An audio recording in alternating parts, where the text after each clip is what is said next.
नमस्कार, आप देख रहे हैं जोहार झारखंड और आपके साथ मैं हूं ऋचा शर्मा। लालू प्रसाद यादव पर सबसे बड़ा फैसला कल। चारा घोटाले के डोरंडा केस में सीबीआई कोर्ट कल आरजेडी अध्यक्ष लालू प्रसाद को सजा सुनाएगी।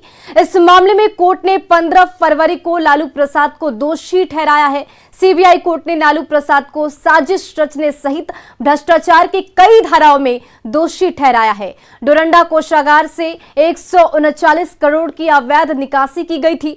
15 फरवरी को कोर्ट ने 24 आरोपियों को बरी कर दिया था, जबकि 35 को 3 साल की सजा सुनाई गई थी। वहीं 38 दोषियों को 21 फरवरी को फैसला होना है।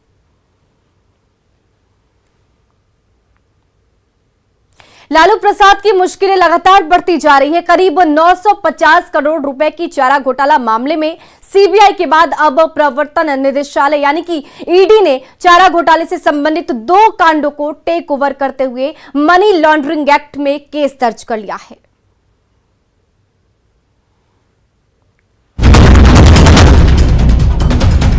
चारा घोटाला में लालू प्रसाद की मुश्किलें घटने की बजाय बढ़ती ही जा रही हैं।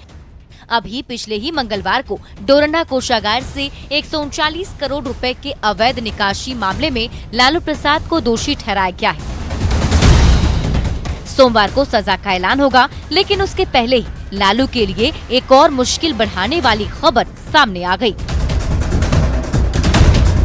प्रवर्तन निदेशालय यानी ईडी ने चारा घोटाला से संबंधित 2 कांडों को टेक ओवर करते हुए मनी लॉन्ड्रिंग एक्ट में केस दर्ज कर लिया है।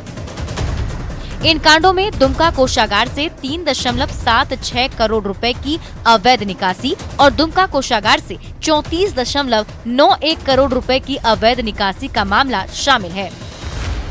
और पिछले 1 साल के दौरान कुछ ऐसी संपत्तियों की डिटेल जो है वो ईडी ने खंगाला है, जिसमें कि ये पता चला है कि चारा घोटाला की पैसे जो हैं उस पैसे से उस प्रॉपर्टी को खरीदने का एक अनुमान लगाया गया। तो कहा जा सकता है कि इसी मामले को आधार बनाते हुए जल्द ही उस संपत्ति को, उस अवैध संपत्ति को केंद्रीय जांच एजेंसी ईडी के द्वारा जल्द ही जब्त किया जा सकता है, यानी कि उसे अटैच किया जा सकता है।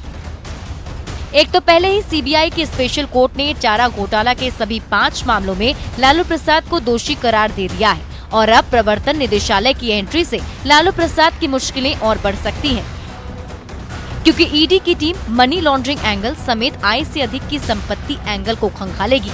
दोनों मामलों में चूंकि लालू प्रसाद को सजा सुनाई जा चुकी है, ऐसे में उनकी प्रॉपर्टी को भी अटैच किया जा सकता है। फिलहाल लालू प्रसाद रिम्स में एडमिट हैं। न्यूज 18 के लिए रांची से ओम प्रकाश और दिल्ली से शंकर आनंद की रिपोर्ट। के मधुबन में कांग्रेस का 3 दिवसीय चिंतन शिविर शुरू हो गया। शिविर आज से 22 फरवरी तक चलेगा। चिंतन शिविर के पहले दिन झारखंड कांग्रेस के तमाम आला नेताओं की मौजूदगी रही। झारखंड प्रभारी अविनाश पांडे ने बताया कि शिविर आयोजित करने का मकसद कांग्रेस की विचारधारा को जन जन तक पहुंचाना है। संगठन को कैसे मजबूत किया जाए, इस पर चिंतन होगा। वहीं जब इन नेताओं से भाषा को लेकर सवाल किया गया तो रांची में आरजेडी दफ्तर में पार्टी की अहम बैठक हुई और बैठक में झारखंड बिहार प्रभारी जयप्रकाश नारायण यादव शामिल हुए। पार्टी के महासचिव भोला यादव भी और कार्यकारिणी अध्यक्ष संजय प्रसाद सिंह सहित कई नेताओं की यहां पर मौजूदगी रही। बैठक में बूथ से प्रखंड स्तर तक पार्टी का सदस्यता अभियान तेज करने का फैसला किया गया। झारखंड में 25 लाख लोगों को सदस्य बनाने के लिए अभियान शुरू किया जाएगा। इसमें 24 जिलों के पार्टी अध्यक्ष योगदान देंगे। पार्टी हर बूथ पर 1 सदस्य नियुक्त करेगी। पंचायतों में निर्वाचित पदाधिकारी भी नियुक्त किए जाएंगे।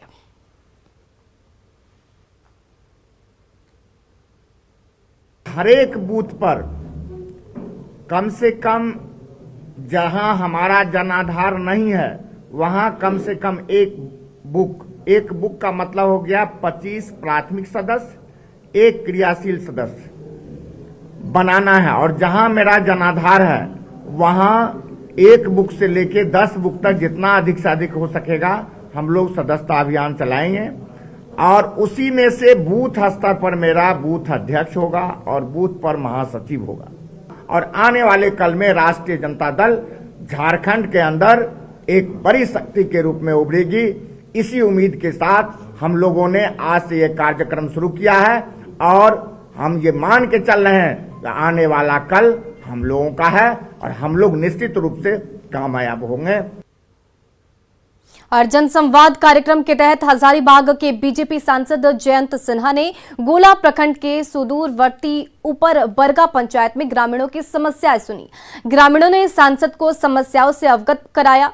सांसद जयंत सिन्हा ने कहा कि प्रधानमंत्री नरेंद्र मोदी का सपना है कि हर ग्रामीणों को अपना आवास मिले, उसमें शौचालय और गैस चूल्हा की सुविधा भी मिले।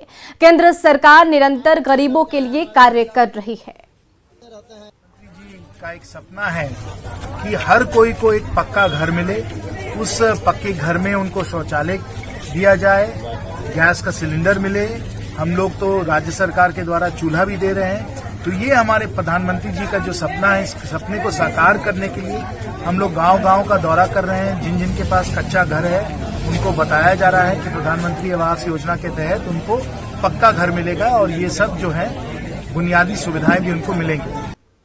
खबर धनबाद से, जहां निरसा विधायक अर्पणा सेन गुप्ता सड़क दुर्घटना में बाल बाल बच गई।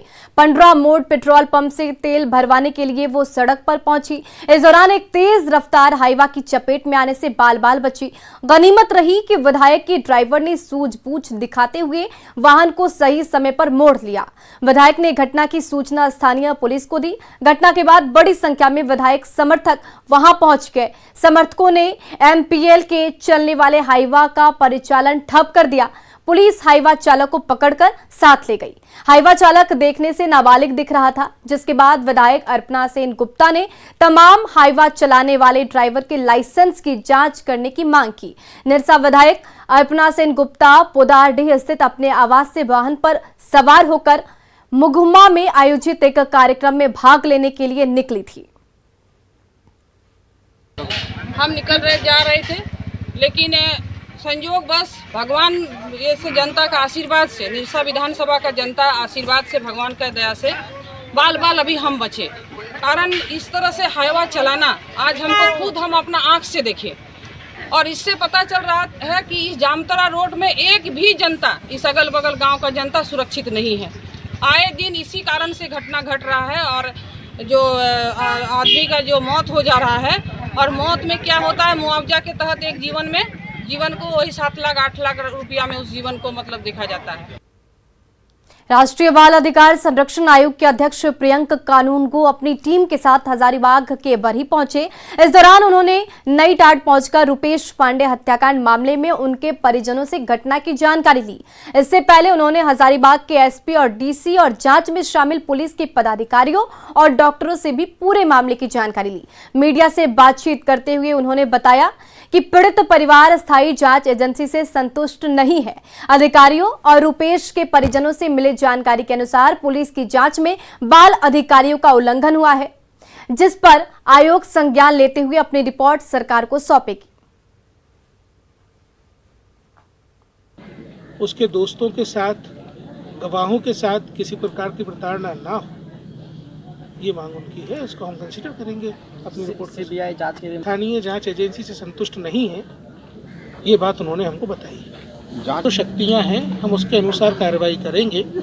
हम सरकार को इसकी सिफारिश देंगे कि उनको जांच में किन चीज़ों को शामिल किया जाना चाहिए और कैसे जांच संपादित की जाए। IMF ऐसी कुछ लेक्यूनाज मिले हैं जो किशोर न्याय अधिनियम की भावना के विपरीत हैं। हमको ऐसा प्रतीत होता है कि किशोर न्याय अधिनियम के जो प्रावधान नाबालिगों के साथ व्यवहार करते समय पुलिस को अपनाने चाहिए, वे नहीं अपनाए गए। हम जांच रिपोर्ट में इसके बारे में विस्तृत जानकारी दे पाएंगे।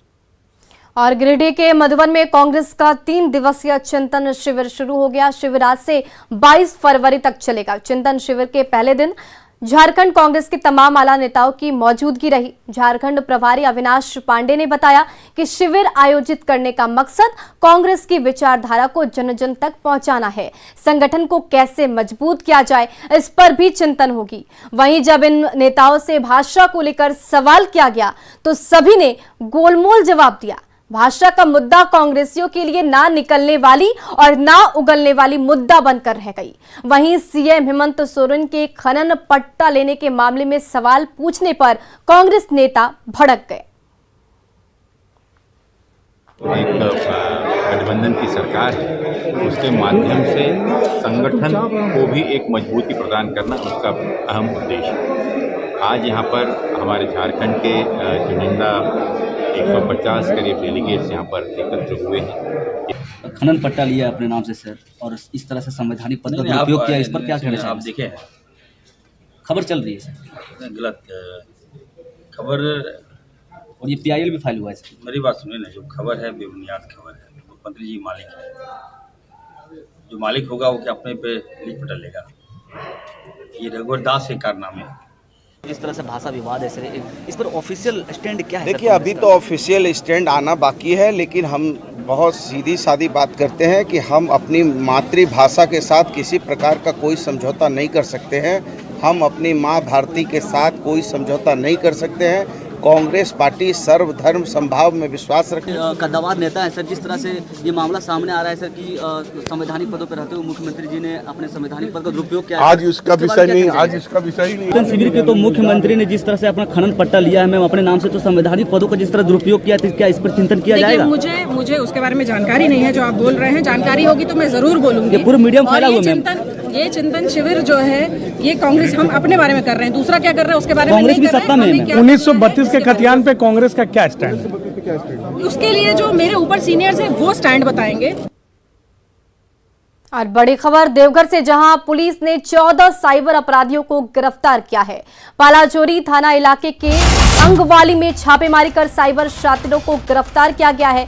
तो देवघर में ये बड़ी कार्रवाई की गई है। 14 साइबर अपराधियों को पुलिस ने गिरफ्तार किया है। साइबर अपराधियों के पास से 26 मोबाइल, 45 सिम कार्ड, 3 ATM के साथ कैश बरामद किए गए हैं। छापेमारी के दौरान बड़ी संख्या में टेंट भी बरामद हुआ।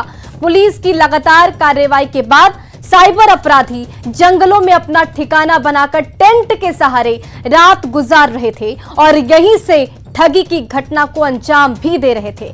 सभी अपराधी कैशबैक के नाम पर वारदात को अंजाम दे रहे थे।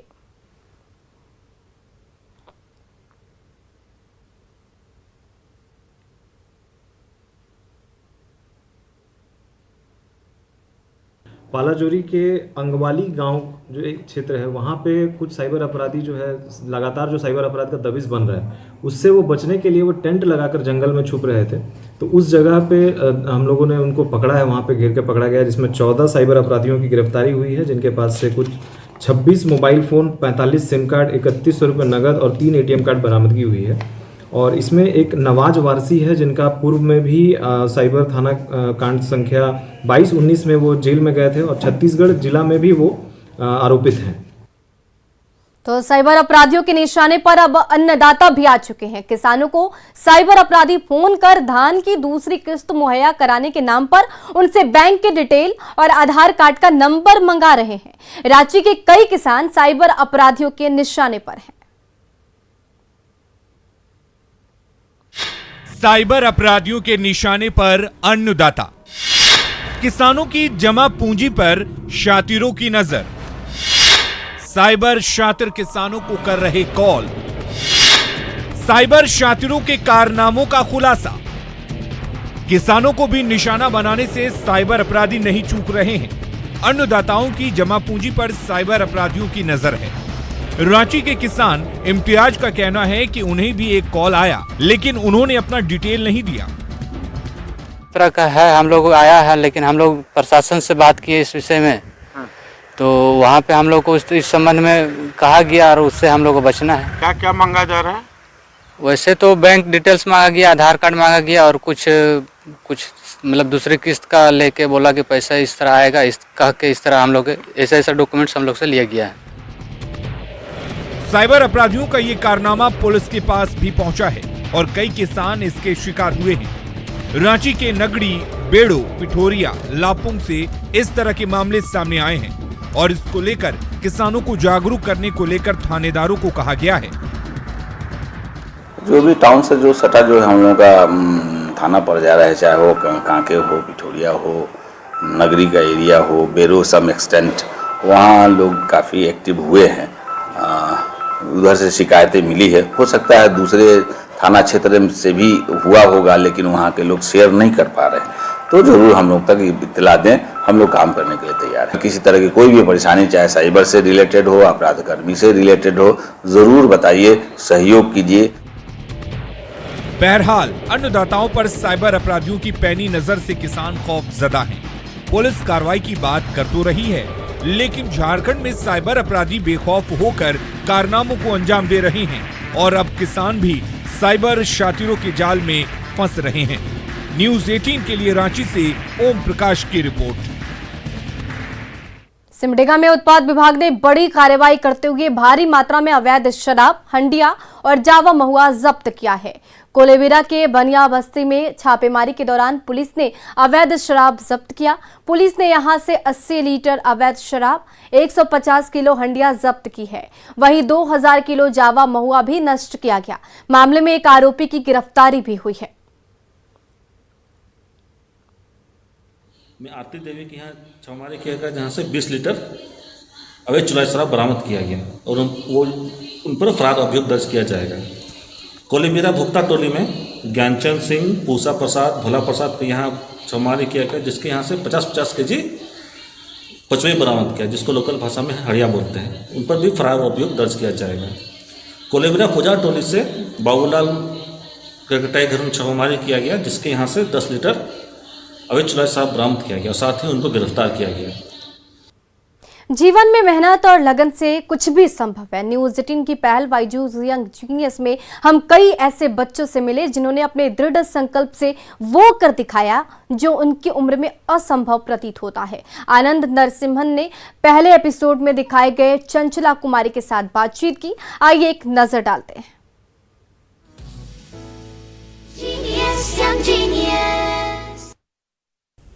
बायजूस यंग जीनियस का ये सफ़र हमें झारखंड तक लेकर गया, जहां से हमें एक ऐसी धाकड़ रेसलर मिली जिनको देखकर मैं दंग रह गया। वो हैं बहुत छोटी सी, लेकिन उनके काम ही नहीं, उनकी ताकत भी काफ़ी है। काम तो बड़े हैं ही, ताकत भी बहुत है इनमें। लेकिन इनका नाम है चंचला कुमारी। चंचल तो ये है ही। चंचला जी नमस्ते, कैसी हैं आप? सर मैं ठीक हूँ। क्या रिएक्शन था यंग जीनियस सीजन 2 का आपके गांव में?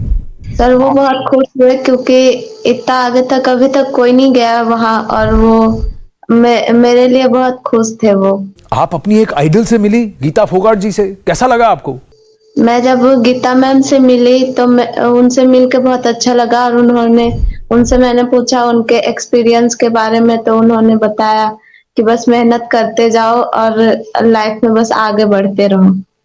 शो में सबसे ज्यादा आपको क्या याद रहेगा? सर जो शो में वो मैट लगा के जो गीता मैम के साथ टेक्निक किया था वो बहुत यादगार है मेरे लिए। पता है मेरे लिए सबसे सरप्राइजिंग क्या था? जब आपने वहां गीता जी को उठा लिया, मैं तो मान ही नहीं सकता था। आपसे तो बहुत ज्यादा भारी हैं वो। सर वो जो टेक्निक है हमारा गेम का ही टेक्निक है, क्योंकि अगर वो टेक्निक से उठा ले तो हम अपने से ज्यादा वेट वाले लोग को उठा सकते हैं। इसलिए मेरे को कॉन्फिडेंट था कि मैं मैम को उठा सकती हूँ उस टेक्निक से। वाह, very good Chanchala ji, all the very very best. I wish you all the very best. Thank you so much, बहुत मजा आया आपसे बात करके। Thank you sir.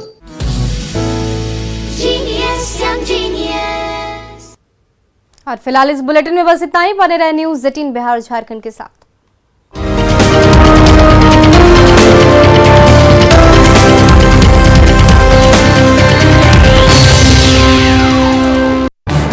इस न्यूज हेडलाइंस के